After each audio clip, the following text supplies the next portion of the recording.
छात्रा अद्वयं संस्कृतविषये अन्तर्गतस्य परोपकारस्य फलं पाठः पठिष्यामः।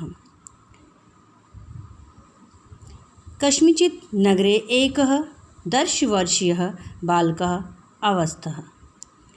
किसी नगर में एक 10 वर्ष का बालक रहता था।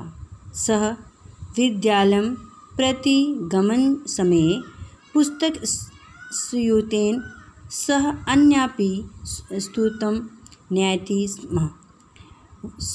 वह विद्यालय की ओर जाते समय पुस्तक के बैग में पुस्तकों के साथ अन्य वस्तुएं भी रखता था। तस्मिन् दन्तफेन दन्तकूर्चनादीनि दैनिकोपयोगिनी वस्तूनि भवन्ति स्म। उसमें दन्तफेन अर्थात मंजन, दन्तकूंचनी ब्रश, दैनिक उपयोग में आने वाली वस्तुओं को रखता था। शीघ्रमेव गृहे निगृह्य सः गृहं गत्वा तेषां विक्रयण प्रयायते स्म। जल्दी में घर से निकल जाता था और वह घर घर जाकर उन वस्तुओं को बेचता था। यदा विद्यालय समयः भवेत् तद सः विद्यालयं गच्छति स्म। और जब विद्यालय का समय हो जाता था तब वह विद्यालय जाता था। एकदा यथा पूर्वे स गृहात् निर्गतः। एक बार वह घर से निकलते समय हमेशा की तरह घर से निकला। पूर्वरात्रौ तौ तेन किमपि न खादितम् अस्ति। पूर्वरात्रो अर्थात संध्या हो जाने तक उसने कुछ भी खाया नहीं था। अतः महती बुभुक्षा तं बाधते स्म। अतः इसीलिए उसे अत्यधिक भूख परेशान कर रही थी, उसे अत्यधिक भूख लगी थी। पूर्वरात्रौ तौ तेन किमपि न खादितम् आसीत्। पूर्वरात्र अर्थात संध्या तक उसने कुछ भी खाया नहीं था। अतः महती बुभुक्षा तं बाधते स्म। इसीलिए उसे भूख परेशान कर रही थी। कष्टेन पदानि स्थापयन् सः एकस्य गृहस्य द्वारघण्टं वादयन्। और इस कारण से उसके भूख के कारण वो चल नहीं पा रहा था। चलने में उसे एक घर के द्वार पर जाकर रुक गया और द्वार के घड़ी को बजाया। तभी कश्चित् लघु बालिका द्वारम् उद्घाटितवती। और कोई छोटी सी लड़की द्वार में आई। लज्जावशेत् सः बालकः जलमात्रम् अचयत्। और लज्जा के शर्म के कारण वह बालक ने केवल पानी मांगा। किंतु सः बालिका मुखदर्शनात् एवं अवगतवती यत् अयं बालकः बुभुक्षया ग्रस्तः अस्ति इति। लेकिन वह लड़की मुख को देखकर जान गई कि यह बालक भूख से पीड़ित है या उसे भूख लगी है। अतः सः अंतः इसीलिए वह अंदर गई। गत्वा क्षीर ब्रेड नामक खाद्य च अन्य तस्मै हस्ते अर्पितवती। इसलिए वह अंदर गई और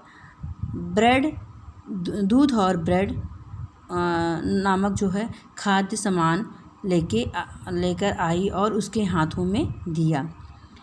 बालकः तस्याः मुखमेव सकृत् निर्निमेषं दृष्ट्वा तदन्त सर्वमौनेन अखादत्। वह बालक लड़का उसका मुख एक बार बिना पलक झपके निर्मेषण में अर्थात बिना पलक झपकाए देखता रहा और उसके बाद उसके द्वारा दिए गए खाद्य सामान था उसको खाने लगा। ब्रूभृश्य पगमाते निरन्तं सन्तुष्टः सः तस्यै धन्यवादनेन समर्पय अवदत्। भूख के शांत हो जाने के पश्चात या पूर्ण रूप से संतुष्ट हो जाने भूख पूर्ण रूप से संतुष्ट हो जाने के बाद उसने उसे उस लड़की को या उसे धन्यवाद देते हुए कहा, मम स्फूर्ते स्थितु इष्टम किमापि वस्तु स्वीकारम। मेरे इस बैग में जो वस्तुएं हैं इन्हें तुम स्वीकार करो। वस्तु स्वीकारम निराकृति सह बालिका। मैं इन वस्तुओं को स्वीकार नहीं कर सकती, उस लड़की ने कहा। उपकारस्य प्रत्युपकारे रूपेण किमपि न स्वीकरणम् इति मम माता उक्तवती अस्ति। उपकार के प्रति उत्तर में जो आप मुझे ये वस्तुओं दे रहे हैं इनको मैं स्वीकार नहीं कर सकती क्योंकि मेरी माँ ने यही सिखाया है, कहा है। अतः किमपि न स्वीकारो करोमि अहम। इसीलिए मैं इन वस्तुओं को स्वीकार नहीं कर सकती हूँ क्योंकि बच्चे क्या होता है इसका उपकारस्य के जो तुम्हारे उपकार के उत्तर प्रति उत्तर उपकार के मैं तुम्हारी इन वस्तुओं को माने कहा इन वस्तुओं किसी भी चीज़ को स्वीकारना नहीं चाहिए, इसलिए मैं इनको स्वीकार नहीं कर सकती। अच्छा आगे देखिए। अध्ययनं कृत्वा सेव बालकः डॉक्टर हावर्ड नामकः चिकित्सकः अभवत्। अध्ययन करने के पश्चात या अध्ययन करने के बाद वह बालक डॉक्टर हार्वर्ड नामक डॉक्टर बनाया हो गया। एतदनन्तरं गतानि बहूनि वर्षाणि। इस तरह से बहुत वर्ष बीत गए। डॉक्टर हार्वर्ड्स चिकित्सालयं प्रति नितराम् अवस्था कश्चित् अनितम्। डॉक्टर हार्वर्ड के अस्पताल में की ओर निरतम अस्वस्थ कश्चित् अनितम कि डॉक्टर हार्वर्ड के अस्पताल में की ओर पूर्ण रूप से नितराम मीन्स पूर्ण रूप से अस्वस्थ में बीमार कोई आया। सहायकः वैद्यः परीक्षाय डॉक्टर हार्वर्डम् अवदन्। जो सहायक डॉक्टर थी यानी नर्स उसने उसका परीक्षण किया, उसकी जांच की और डॉक्टर हार्वर्ड से कहा, यस्य आपात स्थितो तौ अस्ति। यह जो है इसकी जो स्थिति है वो संकट में कालीन लगती है। अचिरत एवं शल्य चिकित्सा कारणी। बहुत समय से इसका इलाज नहीं होने के कारण ये कष्ट में लगती है। डॉक्टर हार्वर्ड तस्याः मुखं सकृते निमिषम अपश्यत। डॉक्टर हार्बर्ट ने उसका मुख एक बार बिना कोई पलक झपकाए देखा। इसका मतलब है बच्चों कि लगातार उसका चेहरा देखने पर सह क्षण मात्रेण अवगतवान् यत् पूर्व कदाचित् मह्यं क्षीरं ब्रेड च दन्तवती बालिका एवं इयम् अस्ति इति। वह क्षण मात्र, वह तुरंत जान गए। अवगतवान मतलब जान गए।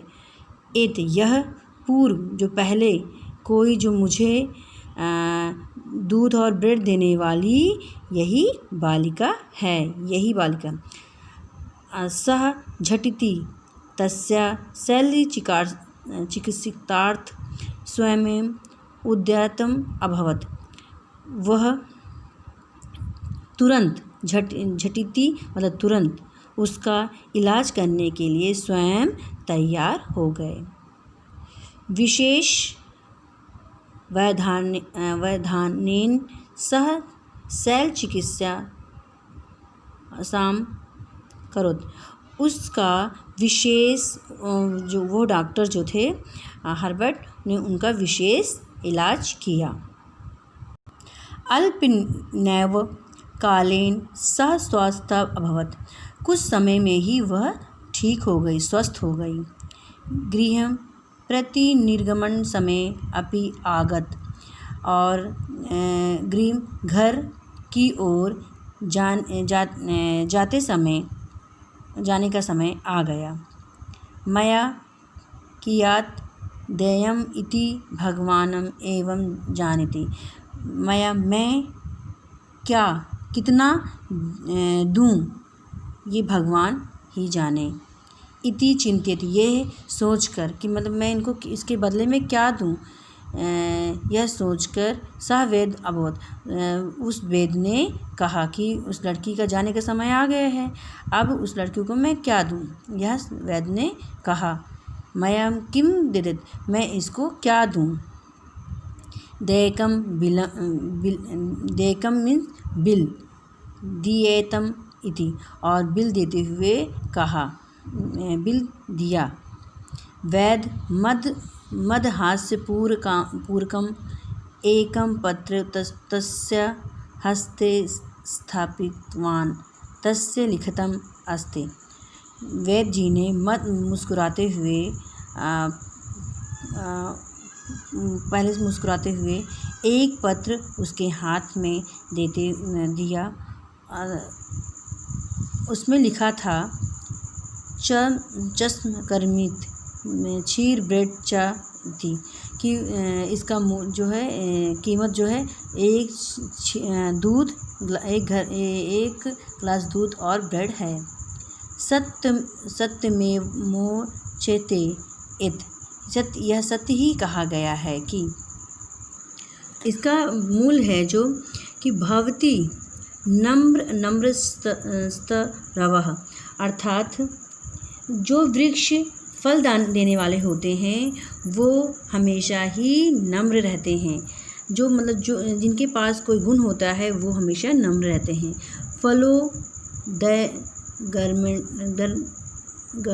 मैरनम वाम भू भी भूरी विलंबनो घनः। कहने का अर्थ यह है कि जिन वृक्षों में फल आते हैं वे सदैव ही झुके रहते हैं या नम्र रहते हैं। पानी से भरे हुए बादल आकाश से नीचे आते हैं, यानी वो भी झुके हुए रहते हैं, बादल हमेशा। अनुरुद्ध सत्य पुरुषः समृद्धिभ्यः स्वभाव एवाश्च परोपकारिण्यम। सत्य ही कहा गया है कि अच्छे लोग जो हैं समृद्धि में भी घमंड नहीं करते हैं और परोपकारियों का यही स्वभाव होता है। धन्यवाद बच्चों। अगर इसमें कोई दिक्कत हो, कोई परेशानी हो तो आप मुझे कमेंट करके पूछ सकते हैं। धन्यवाद बच्चों।